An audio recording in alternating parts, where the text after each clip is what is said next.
Bonjour à tous, moi c'est Guillaume et je te souhaite la bienvenue sur la chaîne Objectif Lune. On est le vendredi 27 juin et on se retrouve pour faire le point sur les marchés et analyser tes cryptos préférés. Aujourd'hui au programme, on fera une analyse sur le sol, suivi du link et pour finir le tonne de Telegram. Nous reviendrons également sur le pendule dont je vous avais partagé l'analyse le 4 juin. Avant d'entrer dans le vif du sujet avec les analyses techniques, voyons un peu comment se comporte le marché sur ces dernières 24 heures. Le marché est encore dans le rouge aujourd'hui. Le BTC nous fait une régression de quasiment 1% et s'échange à 106 705 $. L'Ethereum à 2466 $ pour une régression de 1,56%. Le Sol à moins 2,2% à 141 $. Et le XRP nous fait une belle baisse de 4,41% et s'échange à 2,9 $. Pour ceux qui veulent passer à l'action ou simplement tester une autre plateforme, chez Objectif Lune, on travaille avec Bitunix. En passant par le lien en description, tu profiteras de 10% de réduction à vie sur tes frais de trading. Et on se retrouve tout de suite sur le graphique du Solana.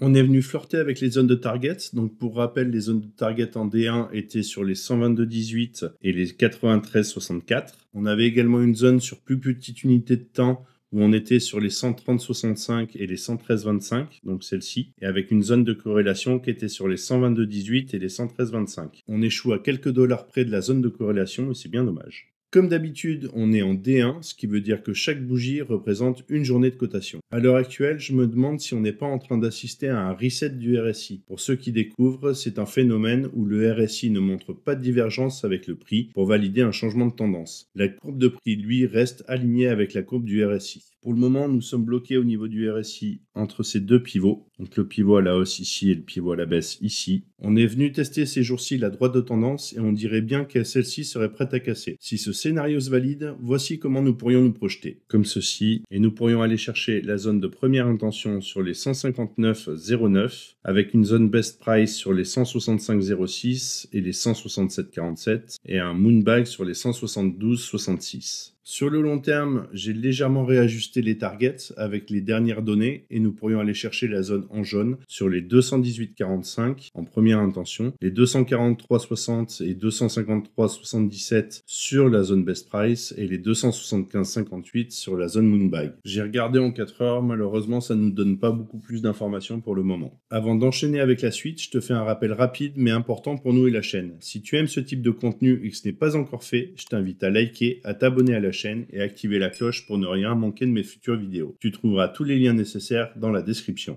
Et on enchaîne tout de suite avec les annonces économiques aux États-Unis qui, vous allez le voir, pourront secouer le marché juste avant le week-end.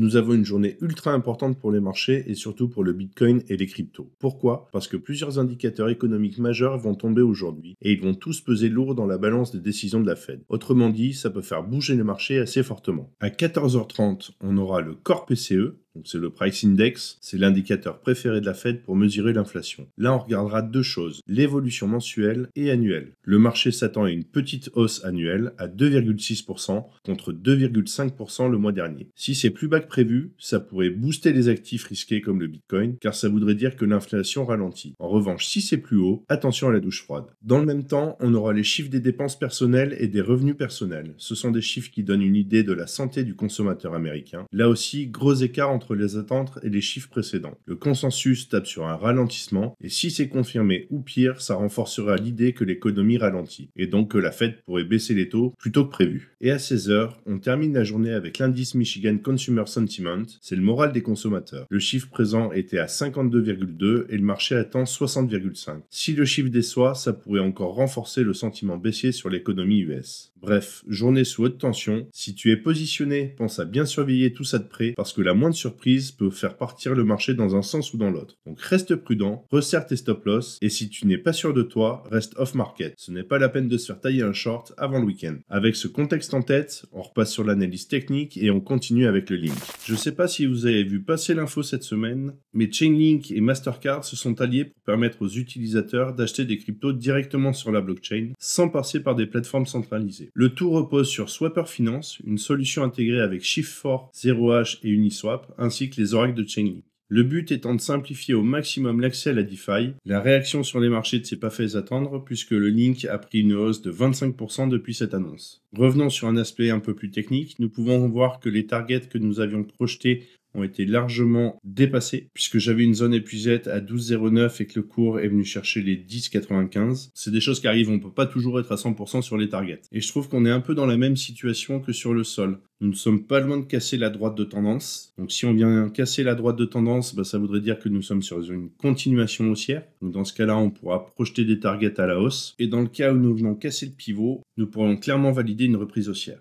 On va passer sur le H4 pour essayer d'avoir un petit peu plus d'infos. Donc ce que nous pouvons voir sur le H4, c'est que nous avons cassé la droite de tendance et cassé également le dernier plus haut RSI. Donc ce qui nous indique un changement de tendance à la hausse. Un dernier plus bas à l'heure actuelle est toujours possible. On pourra aller chercher cette zone-là. Donc sur les 12,84 et les 12,40 avec une zone de best price sur les 12,64 et les 12,56. Si nous avons ce dernier plus bas, alors nous pourrions nous projeter comme ceci sur la zone des 15,33 et des 17,04 avec une zone de best price sur les 16,08 et les 16,39.